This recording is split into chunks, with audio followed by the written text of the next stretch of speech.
एक समय की बात है, हरी भरी पहाड़ियों के बीच बसे एक छोटे से गांव में राम नाम का एक लड़का रहता था। राम सपनों से भरा दिल वाला एक साहसी और जिज्ञासु युवा लड़का था। उसकी बड़ी, चमकती आंखें थीं जो हमेशा नए अनुभव और ज्ञान की तलाश में रहती थीं।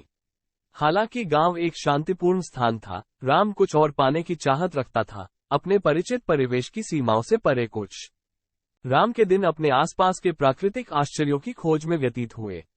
वो पक्षियों की चहचहाहट और पत्तों की सरसराहट का अनुसरण करते हुए सबसे ऊंचे पेड़ों पर चढ़ जाता था।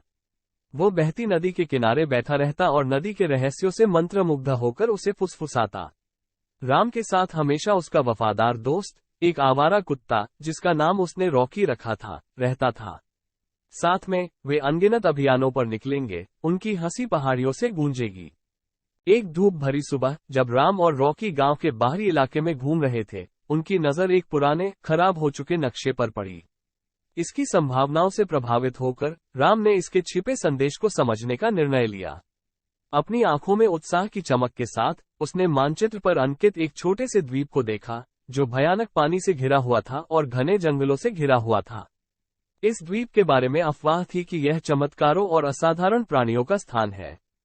अपनी साहसिक भावना से प्रेरित होकर राम ने अपनी खोज को ग्रामीणों के साथ साझा किया, जिससे उनकी जिज्ञासा जागृत हुई।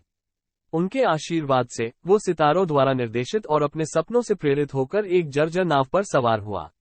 रॉकी किनारे पर खड़ा होकर अपनी पूंछ हिलाते हुए अपने प्रिय मित्र को विदा कर रहा था। जैसे जैसे राम कठिन जल में तैरते गए, दिन हफ्तों में बदल गए, उनका दृढ़ संकल्प कभी नहीं डगमगाया। शक्तिशाली लहरें उनकी नाव से टकराईं, जिससे उन्हें डूबने का खतरा था, लेकिन राम ने अटूट साहस के साथ बाधाओं का मुकाबला किया। अंत में द्वीप क्षितिज से एक रहस्यमय रत्न की तरह उभरा, सुनहरी धूप में नहाया हुआ। जैसे ही राम ने तट पर कदम रखा, द्वीप ने अपना असली जादू प्रकट कर दिया। इंद्रधनुष जैसे चमकीले पंखों वाले रंग बिरंगे पक्षियों ने उसका स्वागत किया और पेड़ प्राचीन सभ्यताओं की कहानियां सुना रहे थे। दुर्लभ फूल मंत्रमुग्ध कर देने वाले पैटर्न में खिलते थे और जंगली जानवर बिना किसी डर के खुलकर खेलते थे। राम का हृदय अपने चारों ओर की सुंदरता के लिए विस्मय और कृतज्ञता से भर गया। आगे खोजने पर राम को बहुमूल्य रत्नों से सजी एक गुप्त गुफा मिली। अंदर उसे एक पौराणिक प्राणी की एक भव्य मूर्ति मिली। ऐसा कहा जाता था कि इस मूर्ति में अपनी योग्यता साबित करने वाले व्यक्ति की एक भी इच्छा पूरी करने की शक्ति थी। आशा की लहर के साथ राम ने मूर्ति के सामने घुटने टेक दिए और ज्ञान और अपने गांव की रक्षा करने की क्षमता की इच्छा व्यक्त करते हुए अपना दिल खोल दिया। अचानक मूर्ति जीवंत हो उठी, उसकी आंखें हल्की रोशनी से चमक उठी। पौराणिक प्राणी राम को देखकर मुस्कुराया और उसकी इच्छा पूरी कर दी। उस पल में राम को अपनी रगों में ज्ञान का प्रवाह महसूस हुआ और उन्हें पता चल गया कि उनकी महानता तय है। नए ज्ञान और अदम्य भावना के साथ राम अपने अनुभवों और प्राप्त ज्ञान को साझा करने के लिए उत्सुक होकर अपने गांव लौट आए। रहस्यमयी द्वीप के बारे में उसकी कहानियों और उसके द्वारा सीखे गए सबक से मंत्रमुग्ध होकर ग्रामीण उसके चारों ओर इकट्ठा हो गए। उस दिन के बाद से राम गांव के लिए एक मार्गदर्शक बन गए। उन्होंने समस्याओं को हल करने और समृद्धि लाने के लिए अपनी बुद्धि और साहस का उपयोग किया।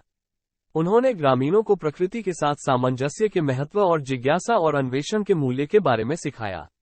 राम की कहानी दूर दूर तक फैली और दूसरों को खोज की अपनी यात्रा शुरू करने के लिए प्रेरित किया। और इस तरह राम की कहानी, वो साहसी लड़का जिसने सपने देखने का साहस किया और अपनी असली पहचान पा ली, गांव और उसके बाहर एक किंवदंती बन गई। राम की विरासत जीवित रही और सभी को याद दिलाया कि साहस, जिज्ञासा और शुद्ध हृदय के साथ कोई भी असाधारण उपलब्धि हासिल कर सकता है और दुनिया पर एक अमिट छाप छोड़ सकता है।